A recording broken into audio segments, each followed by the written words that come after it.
So, I don't know. Other people had pictures of football teams that they supported, or celebrities, or the girls or the guys that they fancied, posters on the wall. Mine were all Ferraris and helicopters. And so maybe when people look at me now, knowing that I drive Ferraris and fly helicopters, before they knew that, they may just think I'm a flash twat. And now they might just think, well, I'm a big kid, flash twat. That's okay. So my dream for most of my life was that. And I'll tell you how my dream materialized with my dad's 70th birthday in about 20 minutes. But the car one, I've got to share this with you. So, the 430 Spider, i.e. the convertible, when that came out, I think the pictures were released 04. I think you could get it in overseas 04 and in the UK 05. Like, I'd loved every Ferrari that came out, like Testarossa, oh yeah, you know, like the white one, all that, oh my life. But then when the Ferrari came out, this was the new porn. Did I just say that? All men have car pornography, don't they? I'm digging, aren't I? You do as well, thank you, yes. All right, so I was like, the Ferrari 430, that is my dream, that is my dream, that is my dream, that is my dream. And I'd go around telling everyone that I was going to have a Ferrari 430 one day, and they were like, shut up, whatever, no way, sod off. And so I believed them. I didn't tell anyone about it anymore. And I just kind of assumed I'd never be able to do it. I mean, they're 145 grand when they came out. You know, spec'd up, of course. So when Mark and I drove in Mark's M3 to Ben's Bavarian garage in Derby, and we went to see the guy who had a Ferrari on the forecourt that Mark had spent about a year researching, and he knew this was a good one. When he says good, he means cheap. Mark was really excited because he was going to get a BMW Ferrari, and I was excited because I hadn't even told this, but this was my dream. So we're there, and I'm all over it, like tongue on the floor. And Mark's like, fuck off over there and I'll go negotiate the price. Because it's going to cost me 75 if you keep drawing over it like this. So he sent me over to look at the white Bentleys, which I wasn't interested in. And he was like half an hour messing around. And we bought the Ferrari. And we bought it cash. I put half in, he put half in. I'm like, oh man, I can feel how I felt now. This was like everything I'd ever wanted. And I know it's sad, but you know, I'm just filling the time till you'll get here. So anyway, so we get in the car, and I grabbed the keys, and Mark grabbed the keys off me, and he's like, I'm driving it home. So we get in, he puts the roof down, and he blips the throttle, and it like screams. And Mark drove that home like he nicked it. And it was the most amazing experience I've ever had not driving a car.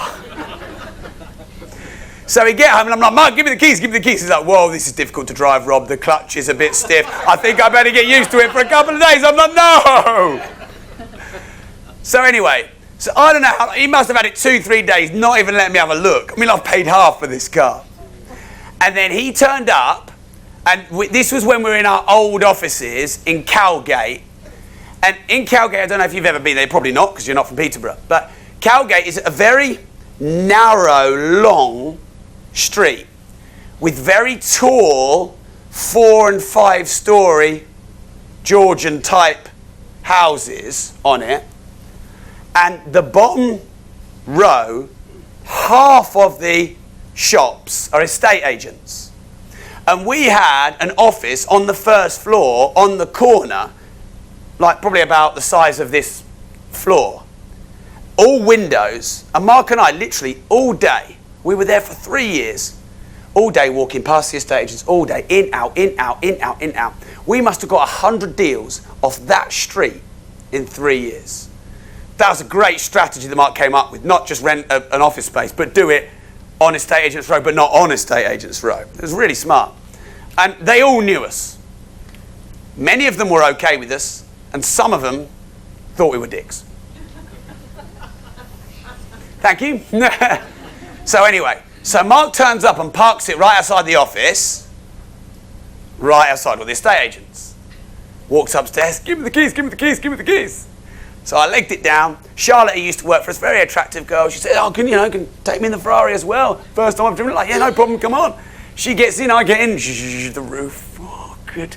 Start the car, blip the throttle, a reverbing off. And of course, all the estate agents start to look. Oh, yeah, baby. Oh, yeah.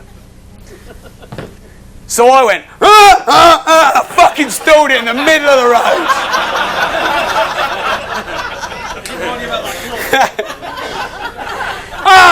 Anyway, so I stalled the thing. I didn't just stall it, I kind of across both lanes, stuck. Anyway, so I'm like, shit, I'm losing it. Anyway, so I'm there like the fucker won't start, turning the thing. Charlotte taps me on the shoulder, she goes, it's a push start. Bollocks! I never had a push start button on a car before. Anyway, so I push started it. I went, and I stalled it again. So by the time all the estate agents are looking out the window, like this, I'll be with you in one moment, Ian. Anyway, because you could not even make this up. I'm there, I'm like, oh, I've lost it here. Charlotte's totally embarrassed. And you could hear this guy shouting from behind. And I'm there, and I'm just like, in the middle of the road. And I turn around, and this guy walks past. He's got one tooth. He's got matted hair. And he's got like an 18-litre bottle of Frosty Jack cider under his arm. No, I'm not joking. And he goes like this. Wagger! I got a Ferrari, can't even drive it, wagger! And carried on down the road.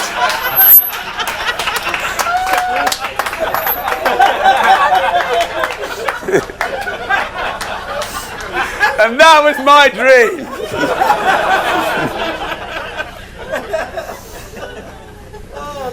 Oh, man. Anyway, I'll be glad when we sell that.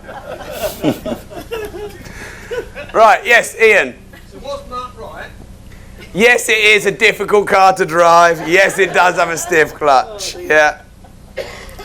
I can feel the pain today. Honestly, you were there, weren't you? You were looking out the window, weren't you? You found it funny, didn't you? Yeah.